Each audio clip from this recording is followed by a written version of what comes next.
حضرت ابو ذر رضی اللہ تعالیٰ عنہ کہتے ہیں کہ میں نے کہا، اے اللہ کے رسول مجھے نصیحت کیجیے۔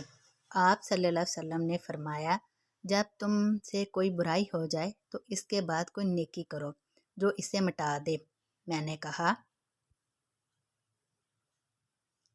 اے اللہ کے رسول کیا لا الہ الا اللہ کہنا بھی نیکی ہے؟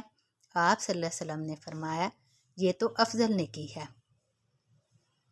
حضرت عبداللہ بن عمر بن عاص رضی اللہ تعالیٰ عنہما سے مرفوع مروی ہے کہ اگر 4 آتے تم میں موجود ہیں تو دنیا سے اگر تمہیں کچھ بھی نہ ملے تو کوئی حرج نہیں۔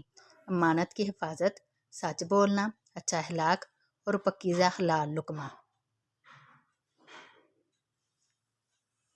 حضرت انس رضی اللہ تعالیٰ عنہ سے مرفوع مروی ہے کہ ساری عمر نیکی کرتے رہو اور اللہ کی رحمت کی عطیوں کے منتظر رہو، کیونکہ اللہ اپنی رحمت کے عطیات اپنے بندوں میں سے جسے چاہتا ہے دیتا ہے، اور اللہ سے سوال کرو کہ وہ تمہارے عیوب پر پردہ ڈالے اور تمہاری گھبراہٹوں میں تمہیں امن دے۔